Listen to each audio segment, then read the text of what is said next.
The next factor of pop culture is the globalization. It refers to people's interdependence with one another.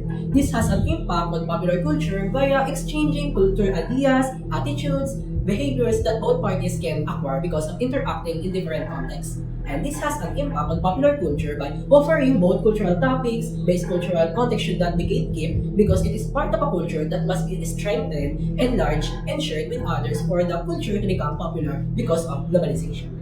The third factor is the socioeconomic status. It refers to the social characteristic of a family in a certain location, which might be a rural or urban.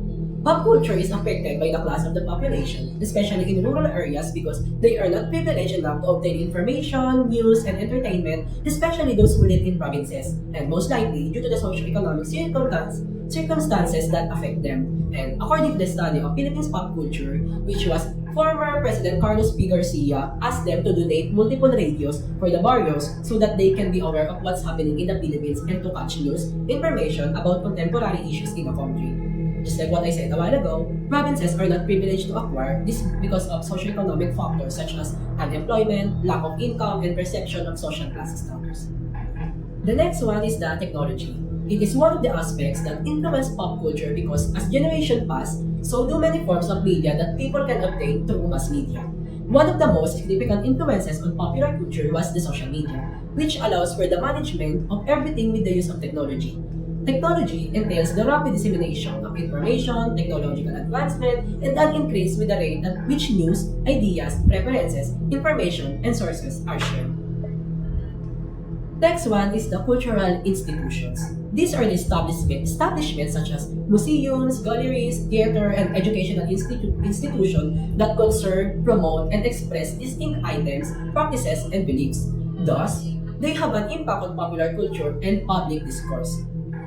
Again, this has an impact on popular culture because people can still go to these places to reminisce and learn about the culture that is still alive today. And they tend to go to these places because they are being conservative about culture and still embraces most of it until the current generation. Last but not the least is the cultural appropriation. The borrowing or adopting of aspects from one culture by another can influence pop culture. This can result in the fusion of many cultural influences as well as the development of new and hybrid modes of expression. This has an impact of diverse culture which is used up to these days. Appropriating components from one another culture without understanding or respecting their significance can be considered as disrespectful and harmful. This can exacerbate misconceptions, decreasing the original culture and led to the erasures of their own identity. In the current event, people are using it for power, clout, fame, so that they can be popular, but using it without deeper knowledge about what they are using shows hypocrisy. These are the varied factors affecting popular culture in terms of multiple aspects. However, in the study of A Note from the Director about Media and Popular Culture by the issue editor Rolando P. Tolentino focused on the media and popular culture. As media became the first factor affecting the popular culture because of its mass uses that audiences must have used to connect from one another or globalization to gain different information, politically, economically, socially inclined, and news, as well as entertainment. He then mentioned that the media has the power to unveil the reality of the problems in a country, but no one has ever done so.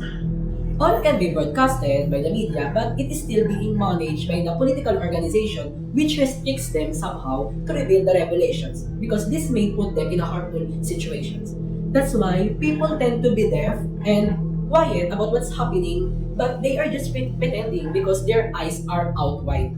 The media should inform news, entertainment, information, but these days, the media has become infotainment, in which the broadcasting channels useless information such as YOLO and Etelbuba's sex videos instead of the killing of 67 journalists since 1986 and mass leaders and activists since 2001. See the difference?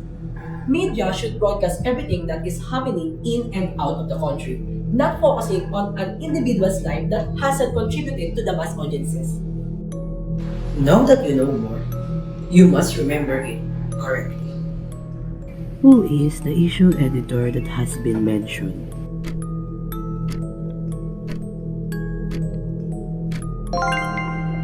Bravo! If cultural institution is about establishments, then what is cultural appropriation?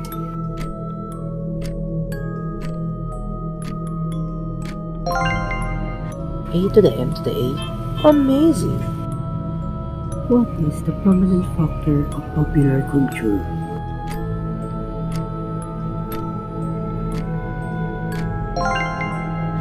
Great job!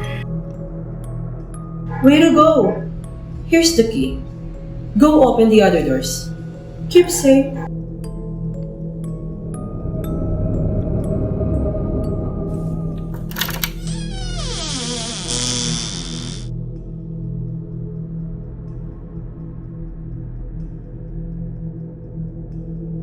Thank you for reaching us, dear friend. Can you please tell me what went wrong? Just wait a little more. Are you still even safe here now? You must think of your safety first. Let's now proceed on the feudal ideology in culture.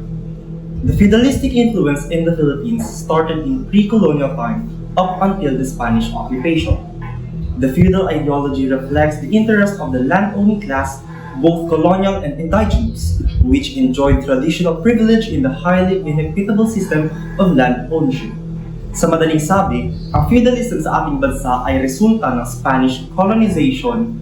Ipinakilala nila ang sistema tulad ng encomiendas na naglalayong ang mga native Filipinos ay kinakailangan magtrabaho sa mga landlords mula sa Espanya. Colonial feudalism also existed in our country, just like in Spain, where they are heavily reliant on religion to provide moral coercion needed to perpetuate the rights of the landlords. And religion was used by the state as a tool to maintain the exploitative relations of the feudal system.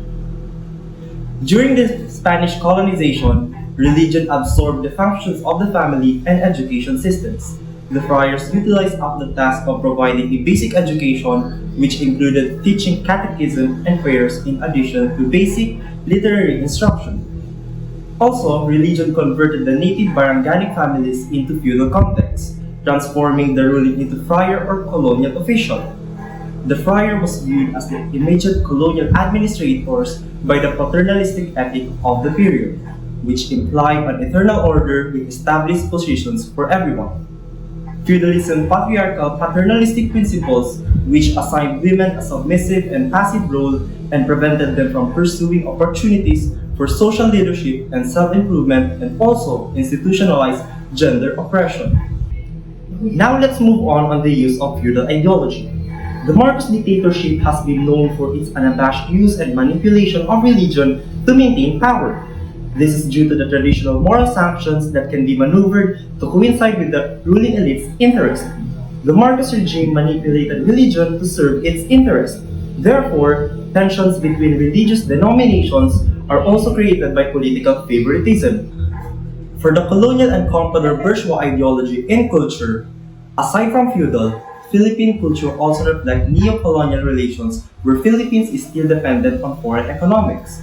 Spanish and American colonization displaced Asian identity, valuing white colonizers for coercive power and wealth. This resulted in the devaluation of indigenous creativity and culture, which left them isolated from their own resources. The underlying economic motivations of colonization are hidden by the ideological changes, and the cultural program prioritized foreign productions, promoting a colonial mentality in culture. The bourgeois comprador ideology is more perceptible in Manila and other urban centers of the country. It influenced strongest at the tertiary level of the educational system because of the predominantly elitist and colonial orientation of education. Similar to the feudal, the bourgeois comprador ideology has perpetuated the word culture as elitist, the privilege of dominant class, and to be maintained as such. This is an important secret. Please let the truth prevail.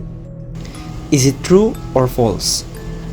Philippine culture reflects neo-colonial relations.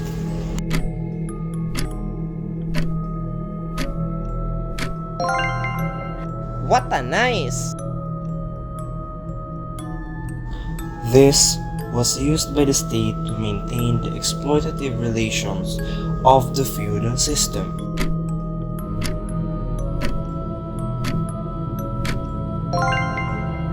Galing ah.